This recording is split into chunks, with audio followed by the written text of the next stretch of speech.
हाँ भाई, तो हम लोग बढ़ते हैं आगे। और लास्ट क्लास में हमने पढ़ा कि भाई जो आप इनकम वगैरह निकालते हैं, दो मेथड होते हैं। प्रोफेशनल के केस में चलता है डायरेक्ट मेथड, और बिजनेसमैन के केस में चलता है आपका इनडायरेक्ट मेथड। तो उसमें मैंने आपसे कहा था कि भाई आपके माइंड में डाउट आ रहा होगा, वो डाउट हम क्लियरिफाई करते हैं। That is the list of the indirect expense. कौन कौन से ऐसे खर्चे हैं जो अलाउड नहीं होते हैं। ठीक है, चलिए तो अपन लिख लेते हैं, तो अपने लिए बेटर रहेगा। लिखें आप। The following expenses, the following expenses, following expenses are not allowed. Following expenses are not allowed. Not allowed. Expenses are not allowed for business and profession income. For business and profession income. ठीक है, तो कौन कौन सा खर्चा allowed नहीं होता है लिखते जाओ। नंबर लगा के लिखो, नंबर लगा लेना। कॉमा लगा के लिखते जाओ, कॉमा लगा लेना। ठीक है, चलो लिखें। सबसे पहले number one, any type of any type of personal expense of the owner. Any type of personal expense of the owner, है ना। जैसे मान लो जिसको हम लोग बोलते हैं ड्राइंग्स, तो ड्राइंग्स वगैरह का खर्चा वो बिजनेस का खर्चा नहीं है, वो अलाउड नहीं होगा। नंबर टू, देखिए इसमें डोनेशन। सुनने में थोड़ा अजीब है पर ये भी डिसअलाउड होता है। देखो डोनेशन का उसका लॉजिक मैं बताता हूँ। डोनेशन इसलिए डिसअलाउड है बेटा, क्योंकि डोनेशन की डिडक्शन अलग से मिलती है फिर बाद में। जब आप पूरी इनकम टैक्स पढ़ लोगे ना, तब आपको आ जाएगा वहां पे। एक्चुअल में क्या होता है, आप अगर इनिशियल पहली क्लास याद करो या दूसरी क्लास, उसमें हमने पढ़ा था भाई, सबसे पहले पांचों हेड की इनकम निकालते हैं तो जीटीआई आता है, ग्रॉस टोटल इनकम। फिर हम उसमें चैप्टर 6 की डिडक्शन देते हैं, सेक्शन 80C से 80U तक के, वहां पर डोनेशन माइनस होता है। बिल्कुल वहां होता है।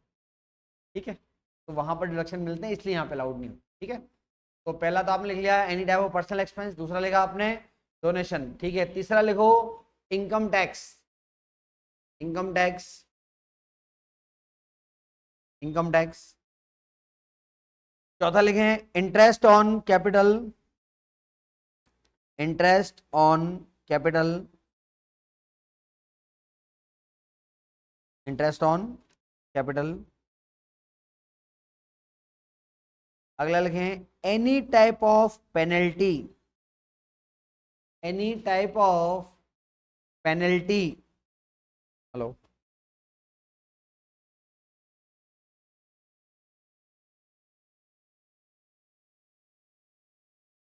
हाँ जी लिख लिया बेटा। क्या लिखा आपने? एनी टाइप ऑफ, ओ देवी देवताओं बताओगे मुझे क्या लिखा? Any type of penalty. ठीक है, तो किसी तरह की पेनल्टी है वो भी इसमें अलाउड नहीं है। फिर लिखें आगे, any expense, any expense, any expense, any expense paid outside India. Any expense paid outside India, outside India without TDS. Without TDS. TDS का मतलब होता है tax deduct at source, house property में आता है ये। मान लो आप जैसे फॉर एग्जांपल अभी आईपीएल चलता है। आईपीएल में Mitchell Starc Australian player India में आता है खेलने, वो अपनी प्रोफेशनल फीस लेता है, टीडीएस बनता है। अगर आप आईपीएल की किसी फ्रेंचाइजी के मालिक हैं, आप फॉरेन के खिलाड़ी को पैसे दे रहे हैं, उसका टीडीएस काटो, बचा हुआ पैसा दो। मान लो आपने पूरा ही पैसा उसको दे दिया, तो वो आपके पीएनएल में डेबिट आप नहीं कर सकते। मैंने लिख लिया any expense paid to the outside India without TDS. ठीक है, फिर अगला लिखें any type of capital expense. Any type of capital expense, capital expense. देखो कैपिटल एक्सपेंस, जैसे मान लो आपने कोई फर्नीचर खरीदा, तो फर्नीचर का भी अलाउड नहीं होता है, फर्नीचर का डेप्रेशन अलाउड होता है। ठीक है, कोई भी कैपिटल एक्सपेंस है तो वो अलाउड नहीं होगा। फिर लिखें advertisement given in the, advertisement given in the given in the magazine of advertisement given in the magazine of political party, magazine of political party, यानी कि अगर कोई आपकी राजनीतिक पार्टी है और उसके आप मैगजीन में कोई विज्ञापन को एडवर्टाइजमेंट दे रहे हैं तो वो अलाउड नहीं होगा। ठीक है, फिर लिखें आगे, contribution contribution to any contribution to any contribution to any unrecognized provident fund, unrecognized provident fund, यानी कि देखो आपका एम्प्लॉयर है, वो एम्प्लॉयर किसी आपके पास अनरिकॉग्नाइज, हिंदी में बोलते हैं अप्रमाणित, तो किसी भी आपके पास अनरिकॉग्नाइज प्रोविडेंट फंड में एम्प्लॉयर पैसा दे रहा है, आप पैसा दे रहे हैं, वो अलाउड नहीं होता। आपने अगर अपने एम्प्लॉय के लिए पैसा दिया है तो वो फंड क्या होना चाहिए, रिकॉग्नाइज, गवर्नमेंट ऑथेंटिक होना चाहिए। ठीक है, फिर अगला लिखो, एनी टाइप ऑफ प्रोविजन, किसी भी तरह का प्रोविजन अलाउड नहीं है। जैसे आपने पता है हमेशा प्रोविजन फॉर बेड डेप्ट को पी&एल में लिखा है ना, लिखा है, लेकिन यहाँ आप प्रोविजन फॉर बेड डेप्ट को पी&एल में नहीं लिख सकते, नहीं लिखते।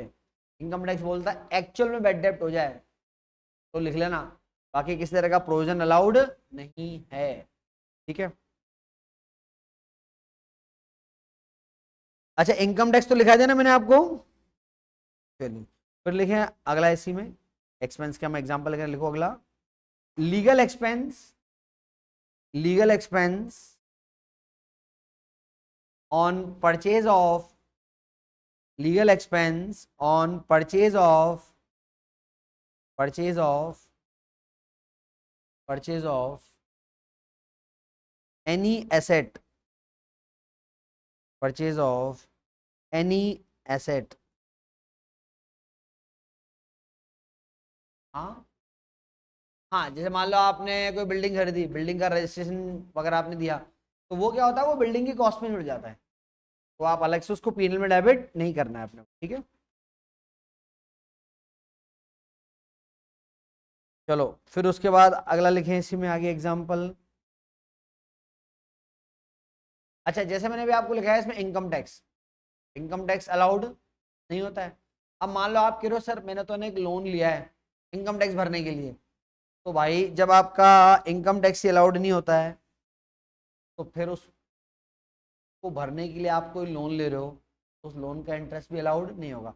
आपको अगर याद हो बचपन में 11वीं क्लास में बताया जाता है कि इनकम टैक्स ना एक तरह का ड्राइंग्स होता है, याद है आपको, ड्राइंग्स होता है इनकम, क्यों, क्योंकि प्रोपराइटर की पर्सनल इनकम पे लगता है, ये ड्राइंग्स होता है। ऐसे LIC प्रीमियम भी क्या होता है, ड्राइंग्स होता है ना। तो अगला एग्जांपल, ये अभी क्या लिखा आपने, कुछ लिखा क्या, लीगल एक्सपेंस तक ही लिखा था खाली, ये फिर अगला लिखो आप,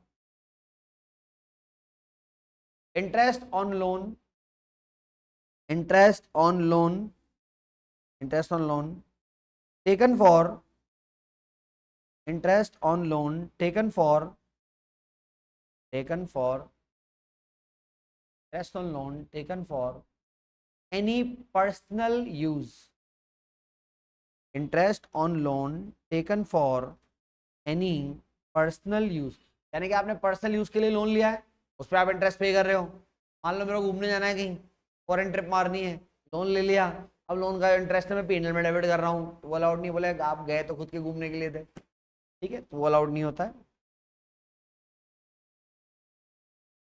चलो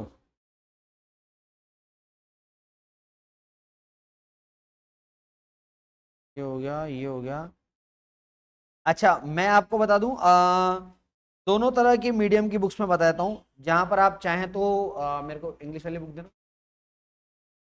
अगर आपका मीडियम हिंदी है किसी बच्चे का, हिंदी मीडियम वाले बच्चों के लिए मैं आपको बता दूं, जो हिंदी मीडियम के बच्चे हैं हमारे पास कुछ, पेज नंबर 329, 329 से लेकर 332, जिनका हिंदी मीडियम है, 329 टू 332, बेटा यहाँ पे लिस्ट लिखी हुई है सारी कि कौन कौन से एक्सपेंस अलाउड हैं और कौन कौन से एक्सपेंस आपके डिसअलाउड। तो वैसे मैंने आपको डिसअलाउड लिखा दिए, पर आप अपनी नॉलेज के लिए क्या कर सकते हैं, आप अलाउड एक्सपेंस पढ़ना चाहें तो आप भी पढ़ सकते हैं। ये तो बात हुई हिंदी मीडियम के लिए।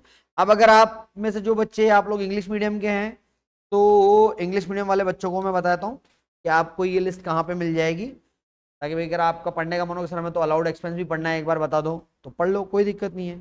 जहाँ आपका ये लेसन नंबर 6 खत्म हो रहा है ना,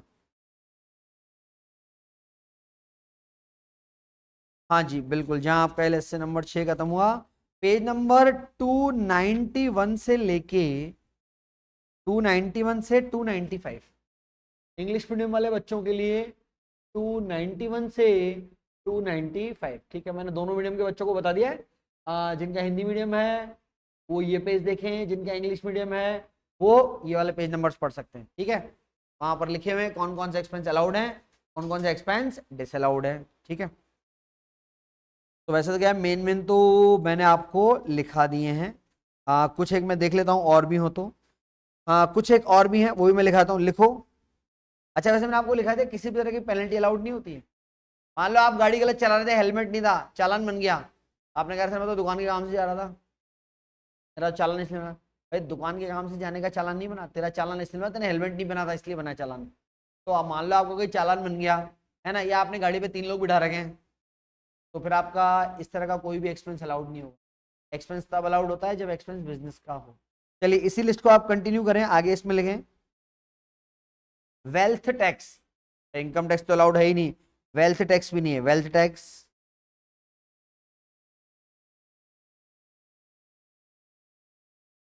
ठीक है, फिर अगला लिखें इसमें penalty interest, penalty interest charge by, penalty interest charge by income tax department, charge by penalty interest charge by income tax department. अच्छा मैंने इंटरेस्ट ऑन कैपिटल लिखा दिया क्या आपको? चलो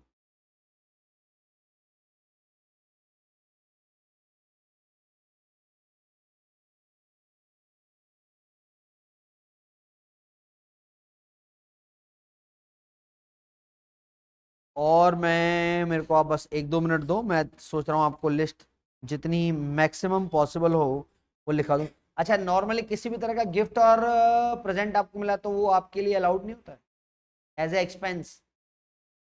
मैं उसकी बात नहीं कर रहा हूँ, डॉक्टर को मिला वो तो अलाउड है ना, लेकिन मान लो आपने कहा कि सर मैं इनकम टैक्स ऑफिसर उसको गिफ्ट दे के आया हूँ 5,000 रुपए का, वो भी अलाउड नहीं है। डिसअलाउड की लिस्ट में लिखो gift and present, gift and present, charity, charity, charity, loss on sale of asset, loss on sale of asset. अरे डेप्रेशन लिखा दिया क्या मैंने? लिखा दिया ना डेप्रेशन तो, सॉरी सॉरी डेप नहीं आएगा, डेप सॉरी डेप लिखाना भी नहीं था, ठीक है डेप नहीं आएगा। एक क्वेश्चन में एक एग्जांपल आएगा वो भी लिख लो, आप लिखो cost of new sign board. तो अब ये साइन बोर्ड पता है क्या होता है, जैसे किसी रेस्टोरेंट के बाहर उनका बोर्ड लगा रहता है बड़ा, एलईडी पैनल टाइप के लगे रहते हैं बड़े बड़े बोर्ड, है ना, वो होता है साइन बोर्ड। तो वो फिक्स एसेट्स में आता है बेटा, इसलिए वो अलाउड नहीं होगा।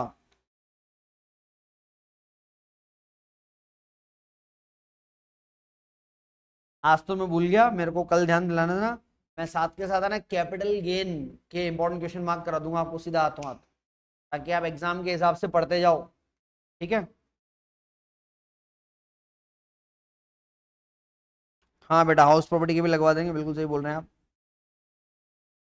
चलो ठीक है, वैसे इतने बहुत है। ये मैंने क्या लिखा दिया आपको, ये मैंने लिखा दिया, किसकी लिस्ट लिखाई है, लिस्ट ऑफ द एक्सपेंसेस। ठीक है, अच्छा एक मैं यहाँ पर थोड़ी सी चर्चा करना चाहूंगा किसकी, डेप्रेसिएशन की। वैसे तो मैंने डेप्रेशन आपको जब कैपिटल गेन चैप्टर चालू कराया था तब डेप्रेशन पढ़ा दिया था, याद है?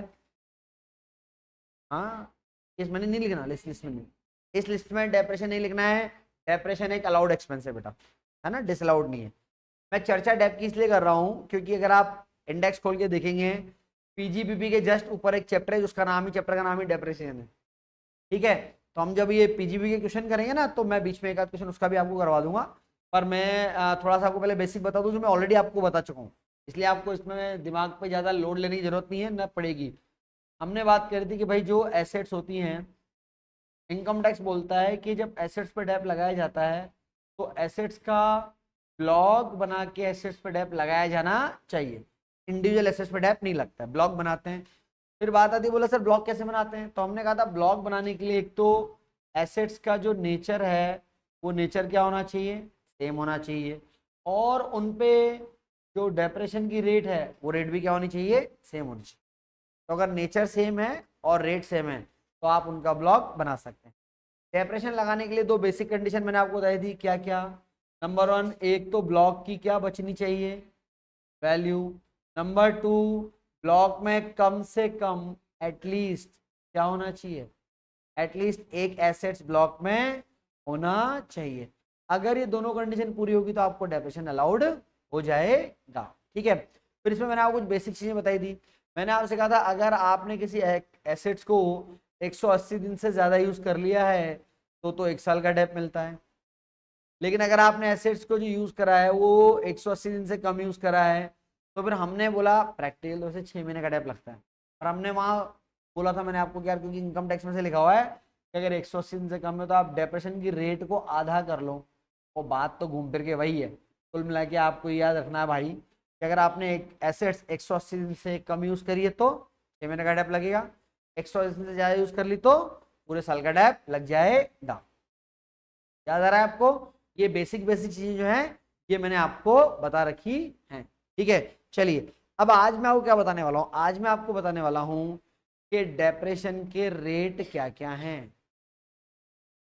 डेप्रेशिएशन के रेट क्या क्या हैं, और इसमें पता है मजे की बात है क्या है, इसमें मजे की बात यह है, आपको क्या लगता है कि इनकम टैक्स में डेप्रेशन जिस रेट से लगना चाहिए वो रेट कहां पे लिखी होनी चाहिए। इनकम टैक्स में डेप्रिसिएशन जिस रेट से लगता है वो रेट कहाँ होनी चाहिए, कौन से एक्ट में, कौन सी जगह में होनी चाहिए।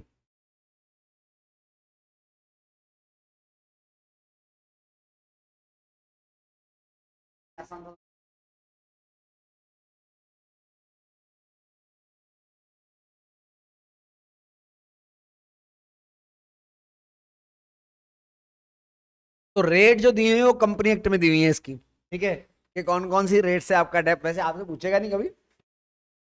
अच्छा, इसमें मैं आपकी मदद कर देता हूँ। जिन बच्चों का हिंदी मीडियम है उनको डेप्रेशन के रेट मिल जाएंगे, पेज नंबर 261 बुक में दिया हुआ है। हिंदी मीडियम को बोल रहा हूँ, 261 पे टैप के रेट आपको मिल जाएंगे बेटा। और जिनका इंग्लिश मीडियम है, हेलो, हाँ,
हाँ बेटा, तो मैंने हिंदी मीडियम का तो बता दिया, हिंदी मीडियम की तो थी 261 पे। इंग्लिश मीडियम वालों का है पेज नंबर 228। पेज नंबर 228 पे आपको मिल जाएंगे इनकम टैक्स के रेट। अगर आप डिटेल में पढ़ना चाहें तो वहां से पढ़ सकते हैं, अदरवाइज जो नॉर्मली मेन मेन काम में आते हैं वो तो मैं आपको लिखाई दूंगा। ठीक है, चलो तो लिख लो, आप शॉर्ट में लिख लो डेप्रेशन के रेट जो काम के हैं। लिखो नंबर 1, डेप्रेशन के रेट लिखो बेटा। नंबर 1 बिल्डिंग, बिल्डिंग, अब बिल्डिंग ध्यान रखना, बिल्डिंग दो तरह की है। अगर बिल्डिंग रेसिडेंशियल है तो 5%, है ना। बिल्डिंग अगर आपकी रेसिडेंशियल रहने की है तो लगता है कितना, 5%।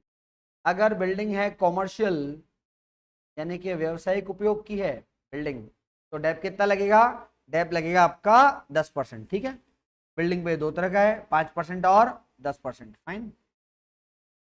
एक आपके पास एक और दिया हुआ है इसमें साथ, वो बिल्डिंग में तो नहीं है, वैसे ही है। वो होता है आपके पास टेम्परेरी स्ट्रक्चर।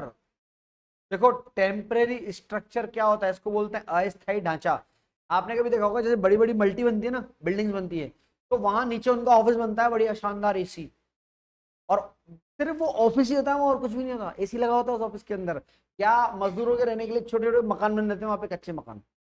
और जैसे बिल्डिंग खत्म हो गई, बिक गई पूरी, उसके बाद क्या होता है, उसके बाद वो जो ढांचा हो जाए वो सब वहां से हटा देते हैं। उसको हम लोग क्या बोलते हैं, उसको हम लोग बोलते हैं टेम्परेरी स्ट्रक्चर। ठीक है, तो टेम्परेरी स्ट्रक्चर अगर है तो उस पर आपका डेप का रेट लगेगा 40%। टेम्परेरी में कितना लगेगा, 40%। ठीक है, ये तो मेन मेन हो गया किस पे, बिल्डिंग पे। बिल्डिंग के बाद आप आ जाओ फर्नीचर। फर्नीचर पे फिक्स है 10%, कैसा भी फर्नीचर हो। तो फर्नीचर पे जो डेप्रेशन का रेट है वो कितना लगेगा बेटा, वो लगेगा आपका 10%। फर्नीचर के बाद आगे आ जाएं आप, फर्नीचर के बाद नेक्स्ट, हाँ जी, तो फर्नीचर के बाद नेक्स्ट है plant and machinery. Plant and machinery पे नॉर्मली लगता है 15%। प्लांट एंड मशीनरी पे नॉर्मली कितना लगता है, 15% लगता है। और इसमें पता है मजे की बात क्या है, मजे की बात यह है कि इनकम टैक्स वाले इतने खतरनाक लोग हैं कि ये लोग बुक्स को भी प्लांट एंड मशीनरी में मानते हैं। हाँ, अगर आप थ्योरी में जाके पढ़ोगे ना आपको मिल जाएगा, जो बुक्स हैं वो भी किसमें आती हैं, प्लांट एंड मशीनरी। कितना परसेंट, 15%। ठीक है। अच्छा, अब देखो जैसे कार है, तो कार तो समझ में आती है, एक तरह की मशीन है, तो कार पे भी कितना लगेगा, 15% लगेगा। कार पे 15% है, फिर आपका बुक्स पे 15% है। ठीक है, क्लियर कट। अगर कोई प्लांट एंड मशीनरी है तो उस पर तो 15% हमारा है ही सही। ठीक है, चलो और आगे बढ़ते हैं इसमें आपका। ठीक है, कंप्यूटर और कंप्यूटर सॉफ्टवेयर पे लगता है 40%। कंप्यूटर और जो कंप्यूटर के रिलेटेड सॉफ्टवेयर होते हैं उस पे लगता है 40%। कंप्यूटर कंप्यूटर रिलेटेड सॉफ्टवेयर पे लगेगा कितना परसेंट, 40%।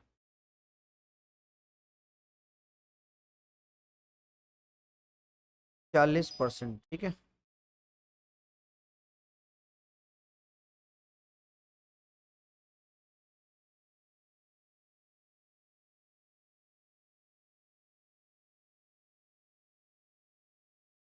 लिख लिया बेटा, कंप्यूटर पे 40%।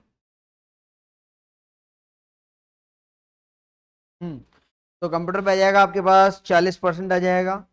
और इसके अलावा आपके जो काम आएगा ना एक्चुअल में, वाटर पॉल्यूशन वगैरह जो है, इक्विपमेंट या पॉल्यूशन कंट्रोल इक्विपमेंट बोलते हैं इसको। पॉल्यूशन कंट्रोल यानी कि प्रदूषण रोकने वाली, जैसे आपने देखा होगा फैक्ट्री में क्या है, चिमनियां वगैरह रखती हैं ऊपर पॉल्यूशन कंट्रोल करने के लिए। ठीक है, तो उन पे कितना लगता है, उस पे भी लगता है 40%। पॉल्यूशन कंट्रोल इक्विपमेंट पे भी डेप कितना लगेगा, 40% लगेगा। ठीक है, और एक ध्यान रखिएगा, जो आपके इनटेंजिबल एसेट्स होते हैं, इनटेंजिबल एसेट्स पे भी डेप कितना लगता है, इस पे 25% लगता है, ध्यान रखिए। इनटेंजिबल, अब इनटेंजिबल, इनटेंजिबल एसेट्स में क्या क्या आएगा, तो इसमें आएगा आपके पास पेटेंट, एक आएगा आपके पास कॉपीराइट, एक आता है technique know how. Technique know how का मतलब होता है किस तरह की जो, सॉरी, टेक्निक नो हाउ की तरह की आप कोई टेक्निक सीखते हैं उसको बोलते हैं टेक्निक नो हाउ, कैसे काम किया जाए, टेक्निक नो हाउ। ठीक है, या किस तरह का आपका लाइसेंस है, तो लाइसेंस पे भी ये लगता है। ये सब किस में है, ये सब आते हैं आपके इनटेंजिबल एसेट्स में। तो इनटेंजिबल एसेट्स में डेप है, वो डेप का रेट कितना है बेटा, वो है आपका 15% का डेप का रेट है। ठीक है, चलो जी, तो ये डेप के रेट की हमने बात कर ली। हमने एक्स क्या हो गया, सॉरी 25 तो लिखा मैंने, 15 बोला गया, वो नहीं, मैं वो बुक के पेज कुछ पढ़ रहा था, उस पर बोल दिया होगा, सॉरी। इंटेंजिबल सब पे 25% लगेगा, ठीक है।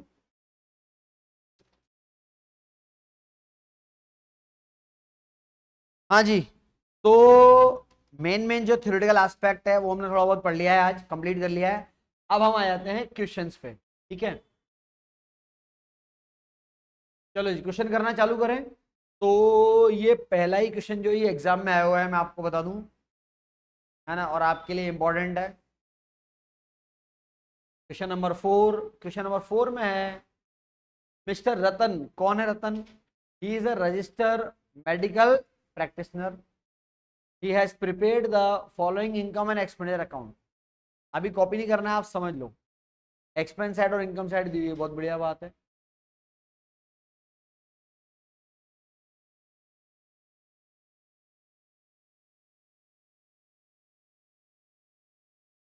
ये दोनों साइड इधर कंटिन्यू है, इधर दे रखा है आपको इनकम और इधर दे रखा है आपको एक्सपेंस, ठीक है। देख लेंगे क्या क्या है इसके अंदर। नीचे लिखा हुआ है रेट ऑफ डेप्रिसिएशन जो है वो कार और सर्जिकल इक्विपमेंट पे कितनी है? 15% है।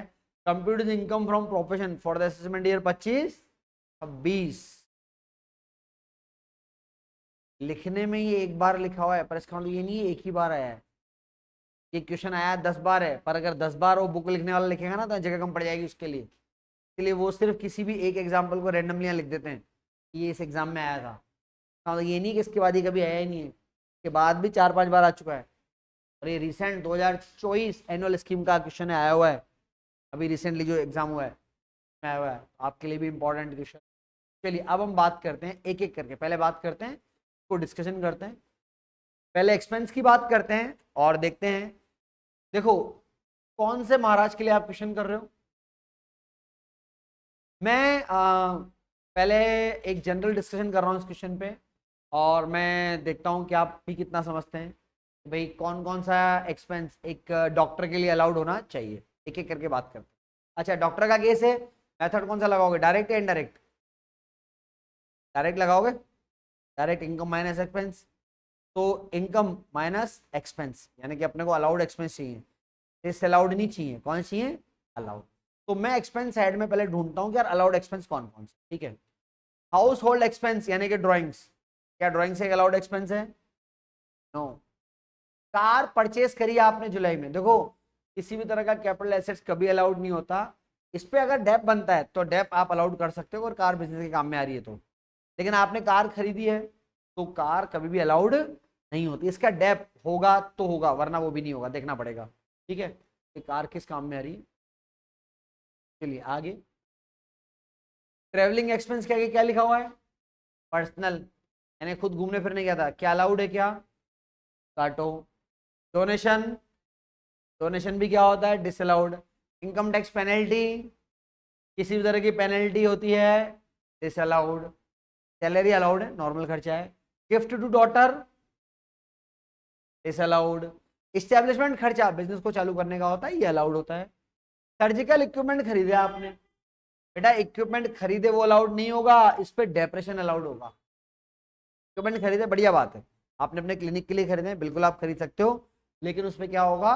डेप मिलेगा। भाई आपने मशीन खरीदी है कोई, तो मशीन थोड़ा ना पीएनएल में लिखते हैं, मशीन तो बैलेंस शीट में जाती है, मशीन का डेप्रेशन आता है काम तो हम क्या करेंगे, इक्विपमेंट का जो डेप बैठेगा वो डेप इनको दे देंगे। बुक परचेस, बुक भी अलाउड नहीं होगी। बुक पे क्या अलाउड होता है? डेप्रेशन, जो ही मैं आपको बता रहा था कि बुक भी प्लांट एंड मशीनरी में मान रखा है इन्होंने, तो उस पर डेप लगेगा। एलआईसी प्रीमियम नहीं आएगा, अलाउड नहीं है। वेल्थ टैक्स अलाउड नहीं है। इंटरेस्ट ऑन कैपिटल अलाउड, इतने सारे तो अलाउड नहीं है भाई। तो अलाउड निकला क्या क्या? देखो इधर दोनों डिसअलाउड और इधर, यानी कि भाई अलाउड एक्सपेंस में एक तो आया सैलरी, एक आया एस्टेब्लिशमेंट एक्सपेंस, बाकी और कुछ भी नहीं है। डेप मैं भी कैलकुलेट कर लूंगा, जितना डेप बनेगा वो डेप हम और अलाउड कर देंगे। यानी कि अलाउड एक्सपेंस कितने निकले? सिर्फ 3।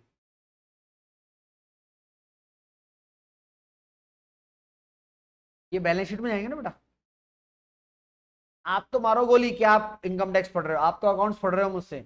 आपने मशीन खरीदी, P&L में क्या आएगा और बैलेंस शीट में क्या आएगा। आपने मशीन खरीदी तो बोले सर मशीन का जो डेप्रेशन है वो P&L में ले लो, बाकी जो मशीन की वैल्यू है वो तो कहाँ जाएगी, बैलेंस शीट में जाएगी ना बेटा। तो हम क्या लेंगे, हम सिर्फ डेप्रेशन। ये इतने सारे एक्सपेंस क्या हो गए, सारा आधा क्वेश्चन तो कट गया यहीं पे। अब आ जाओ आप इनकम साइड में कि भाई बिजनेस की इनकम कौन कौन सी है। चलो, कंसल्टेंसी फीस और विजिटिंग फीस बिल्कुल बिजनेस ये प्रोफेशन की इनकम में आएगी, तो ये दोनों बिल्कुल इनकम में माने जाएंगे। गेन ऑन रेस, सट्टा लगाया आपने, कोई रेस वेस हो रही थी घोड़े की, कार की, पता नहीं कौन सी, उसमें आपने लगाया सट्टा, तो क्या ये प्रोफेशन है क्या आपका, सटोरी हो क्या, डॉक्टर है भाई। ये इनकम जाएगी, लेकिन कहाँ, इनकम फ्रॉम अदर सोर्सेज में, यहाँ नहीं जाएगी। सेल ऑफ एंसेना, पुश्तैनी मकान बेचा, पुश्तैनी मकान को बेचते हैं, कोई भी प्रॉफिट एंड लॉस मकान बेचने पे होता है तो वो कहाँ जाता है, यहाँ नहीं जाएगा। मैं लिख भी देता हूँ कहाँ जाता है आपके समझने के लिए, वो जाता है कैपिटल गेन में। इसके ऊपर इनकम आती है, इनकम फ्रॉम अदर सोर्सेज में। Profit on sale of security, share बेचे, ये डॉक्टर है, शेयर बाजार वाला आदमी नहीं है, तो ये इनकम जो जाएगी ये भी कहाँ जाएगी, कैपिटल गेन में। अभी आपने कैपिटल गेन पढ़ के आओ चैप्टर, शेयर बेचते तो कहाँ आते, कैपिटल गेन में आ रहा था ना इतनी देर से। डिविडेंड ऑन शेयर, ये भी कहाँ जाएगा, इनकम फ्रॉम अदर सोर्सेज में। Interest on post saving bank of post office, saving bank पे आने वाला ब्याज, ये भी यहाँ नहीं आएगा, किस में आएगा, अदर सोर्सेज में।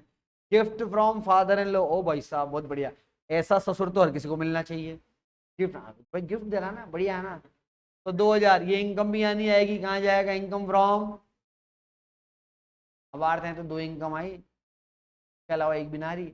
आगे इंटरेस्ट ऑन एफडी, ये भी कहाँ जाएगा, अदर सोर्सेज में। बैड डेप्ट रिकवर, इसका मैं भी आपको नोट लिखाता हूँ कि इसका क्या करना होता है। देखो बैड डेप्ट, बैड डेप्ट होता है बेसिकली डेटर का, और डेटर आता है नॉर्मली सेल से। मान लो कोई पेशेंट था, वो पेशेंट दिखा के चला गया, इलाज करा के भाग गया, पैसे ही नहीं दिए उसने उस टाइम, तो हमने कहा ठीक है बैड डेप्ट हो गया। अब क्या हो रहा है, उसकी बैड डेप्ट रिकवरी हो रही है। बैड डेप्ट रिकवरी को बिजनेस की इनकम मानना है या नहीं मानना है, ये कैसे पता लगता है मैं आपको बता रहा हूँ, देखो समझना आप। PDR यानी कि बैड डेप्ट रिकवर, देखो क्या होता है, अगर बैड डेप्ट होता है, भाई बैड डेप्ट रिकवरी के लिए पहले क्या होना चाहिए था, बैड डेप्ट होना चाहिए था ना। तो अब आप बात समझना, मैंने जब आपको एक्सपेंस डिसअलाउड लिखाया था तो मैंने आपसे कहा था कि किसी भी तरह का प्रोविजन तो अलाउड नहीं है। हाँ, अगर एक्चुअल बैड डेप्ट होता है, अगर एक्चुअल बैड डेप्ट होता है तो आप P&L में डेबिट कर सकते हो। अब पता है कई बार क्या होता है, आप P&L के डेबिट में लिखते हो बैड डेप्ट, इनकम टैक्स ऑफिसर बोलता है नहीं यार ये आप गलत बोल रहे हो, ये आपका बैड डेप्ट नहीं है, मैं तो नहीं मानूंगा। इनकम टैक्स ऑफिसर है, आप कुछ नहीं कर सकते, उसने बोल दिया तो बोल दिया, आप अपील करते रहो। तो हमें बस ये देखना होता है कि भाई पिछले सालों में क्या हमें बैड डेप्ट अलाउड किया गया था क्या, एज ए एक्सपेंस या नहीं किया गया था।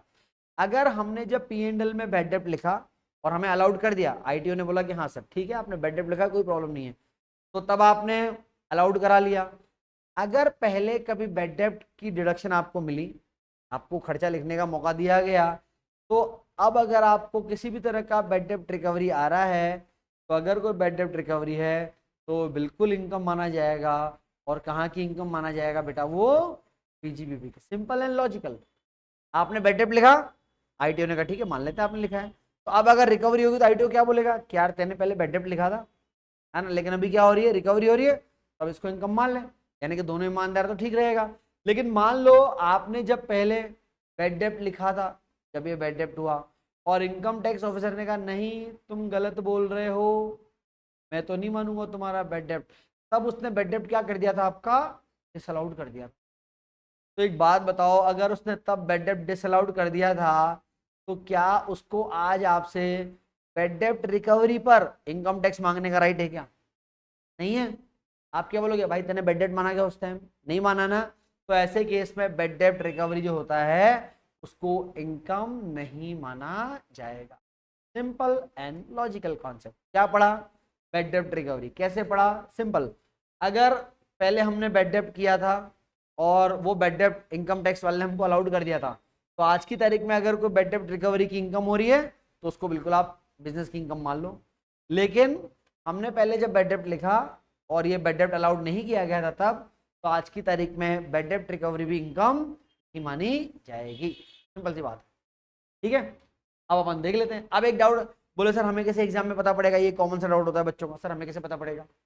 अरे तुम्हारे को दिमाग लगाने की जरूरत नहीं है, वो लिख के देता है सब कुछ। क्या लिखा हुआ है जैसे बैड डेप्ट रिकवरी, अब क्या लिखा हुआ है इसमें, नॉट अलाउड इन, यानी कि पहले उसने अलाउड नहीं किया था, तो आज की तारीख में आप इनकम मान लोगे क्या इसको, नहीं मानोगे, तो इसका मतलब इस इनकम पे भी tax,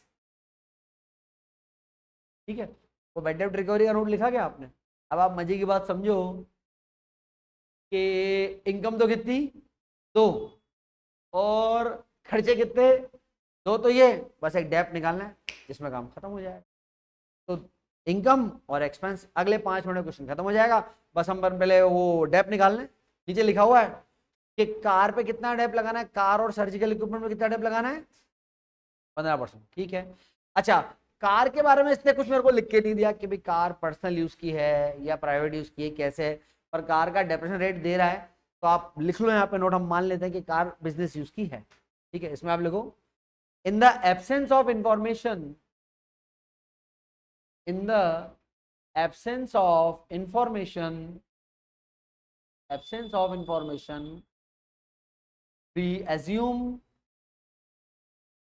in the absence of information we assume that car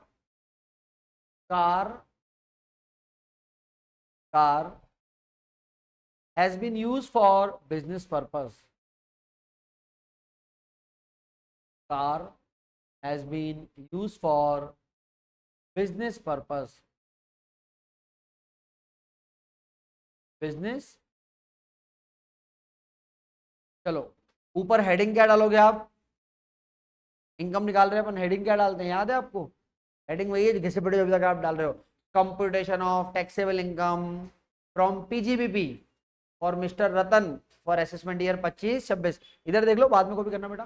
देखो अपन, क्योंकि डॉक्टर का क्वेश्चन है, हमने फॉर्मेट पढ़ा इनकम माइनस एक्सपेंस करते हैं। Consultancy 10,000, visiting fees 20,000। आप ये मान सकते हैं कि क्वेश्चन की बहुत संभावना कि एग्जाम में आ जाए आपके 16 नंबर का जो बोर्ड पे चल रहा है, ठीक है। तो कंसल्टेंसी 10 और विजिटिंग है 20, तो कंसल्टेंसी कितनी है 10,000, विजिटिंग फीस कितनी है बेटा 20,000। बस दो इनकम दी, बाकी तो कोई भी नहीं दी। लगाओ टोटल कितना आ गया ये, आ गया 30,000। ये तो हमारा टोटल ए। इसमें से आप क्या माइनस करते हो, एक्सपेंसेस माइनस करते हो। एक्सपेंसेस में अपन ने देखे थे 3 ही एक्सपेंस थे, एक्सपेंस अलाउड, एक तो था सैलरी, एक था इस्टेब्लिशमेंट एक्सपेंस। बेटा सैलरी कितना था चेक करो, 8,000 सैलरी है, 1,000 का ही है। सरप्लस तो प्रॉफिट है बेटा, सरप्लस प्रॉफिट होता है ना, वो उसका नेट प्रॉफिट बता रहा है। 8 और 1, अब एक खर्चा और है जो अपने को इसमें अलाउड करना है, बताओ कौन सा। 1 घंटा लगेगा, 5 से 10 मिनट लगेंगे। हाँ भाई, डेप्रिसिएशन निकालना है, चलो तो डेप निकालते हैं। अब देखो जब आप डेप्रेशन निकालोगे तो डेप किस किस में निकलेगा, समझना बड़ा बात। एक तो कार पे, देखो कार कब खरीदी आपने, जुलाई में। एक बात बताओ, जुलाई में कार खरीदी है, डेप कितने महीने का मिलेगा, तो जुलाई में खरीदी, आपको बताया था ना, डेट लगाई थी 4 अक्टूबर के पहले अगर खरीदी है पूरे साल का मिल जाता है, 4 अक्टूबर के बाद खरीदते हैं तो 6 महीने का। याद नहीं आ रहा तो कैपिटल गेन का वीडियो देख लेना, पहला या दूसरा। चलो तो ये डेप का कैलकुलेशन मैं आपको अलग से करके बताता हूँ। ये डेप, लो बेटा ये कार कितने की है, 30,000 की, तो 30,000 पे लगाओ 15% से कितना आ रहा है, कितना, 4,500। एक तो कार पे डेप आ गया, और किस पे मिलना है डेप, सर्जिकल इक्विपमेंट कितने के, 4,000 के। ये कब खरीदे आपने, जून में, कितने टाइम का डेप मिलेगा, बोलो, सर्जिकल इक्विपमेंट 4,000 के जून में खरीदे, दिमाग में डेट फिक्स कर लेना 4 अक्टूबर। इसके पहले कभी भी एसेट्स खरीदिए तो पूरे साल का डेप लग जाता है। ऐसा तो रूल में कहीं 4 अक्टूबर लिखा हुआ नहीं हुआ, 180 दिन लिखा हुआ है ना। और आपके समझने के लिए बता रहा हूँ, तो ये भी जून में खरीदा तो इस पर भी डेप फुल मिलेगा। 4,000 का 15% कितना हो जाएगा डेप, 600 का। और एक एसेट्स और है जिस पर डेप मिलना है। कौन सी एसेट्स है बेटा? बुक्स खरीदी ना आपने। बुक्स कब खरीदी आपने? सितंबर। तो इस पे भी डेप पूरे साल भर का 1200। बुक्स पे कितना डेप मिलता है पता है? निकालो बेटा। 1200 पे 15%। अच्छा, एक ये देख लेना, बुक्स खाली जो है ना वो प्रोफेशनल काम की है ना, क्योंकि अगर पर्सनल यूज की बुक्स हैं तो फिर डेप नहीं मिलेगा। बुक्स परचेज में तो कहीं लिखा हुआ नहीं है। ठीक है, तो प्रोफेशनल यूज की मान लेते हैं हम लोग। तो लगाओ टोटल कितना डेप लग रहा है भैया?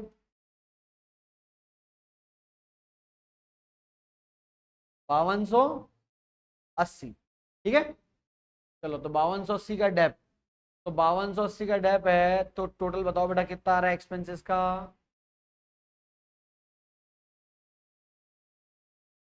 कितना आ रहा है बताओ? एक मिनट, डेप 45 और 6 51। 4500 ये सही तो लगाया ना अपने कार पे? हाँ ठीक है, 51 बाउंस। हाँ क्या कह रहे हो? 24,720 का टोटल लगा रही बेटा तू। ये 1000 है, 8000, 1000, क्या 14,000, 14,280, 14,280 एक्सपेंस सारे आगे। एक बार चेक कर लो, एक बार चेक कर लो बेटा, सब कुछ सही हो गया? कोई प्रॉब्लम तो नहीं है कहीं? चेक करो चेक करो चेक करो।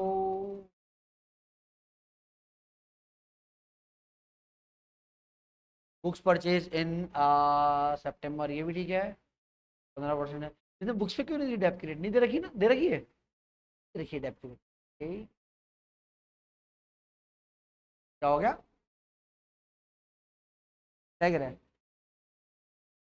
नहीं नहीं नहीं नहीं नहीं नहीं, डेप तो लगे। एक नोट आप लिख लो, पर पहले बुक्स के लिए लिख लो। चलो बुक्स के लिए आप एक नोट लिख लो। We will charge depreciation,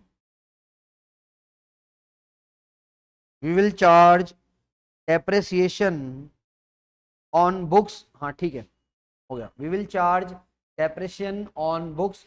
books actual में क्या है, दो तरह की है, उसका मैं रेट आपको सही लिखाता हूँ। ये प्रोफेशनल यूज की। हाँ क्या नोट लिखा आपने अभी तक? We will charge depreciation on books as follow, as follow. चलो बुक्स में डेप का क्या रूल है मैं आपको बताता हूँ, सिंपल सा इसमें। बुक्स होती है दो तरह की, भाई आपके प्रोफेशनल काम की है या नॉर्मल बुक्स है, प्रोफेशनल काम की नहीं है। अगर बुक्स जो है वो आपकी प्रोफेशनल वर्क वाली हैं, काम आ रही हैं, तो बुक्स पे डेप लगेगा। वो डेप कितना लगेगा आपके पास? 40%। ठीक है, अदरवाइज जो नॉर्मल बुक्स हैं, नॉर्मल बुक्स पे डेप कितना लगेगा आपका? 15%। तो ये नोट लिखो और उस लाइन को फिर पूरा करेंगे हम लोग। बस हो गया, क्वेश्चन खत्म आपका।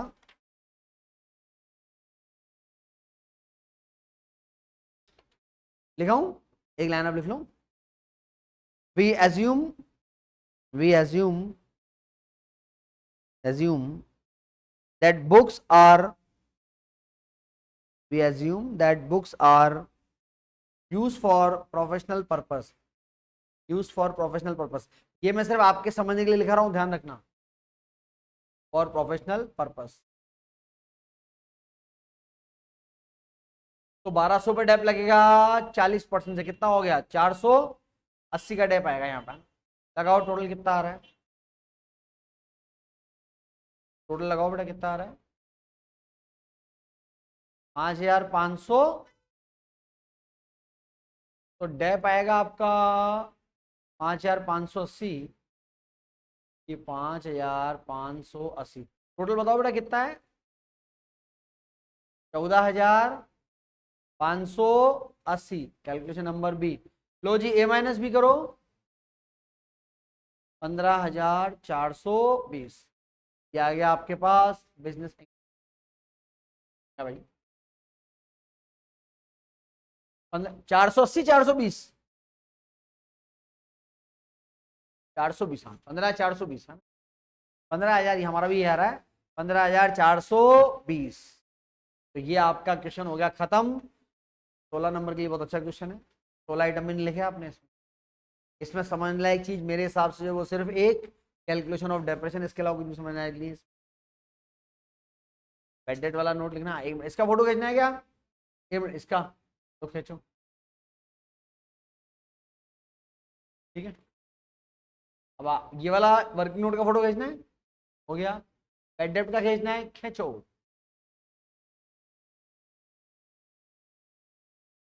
बेड डेप्ट, ठीक है, ऑल डन, चलो ठीक।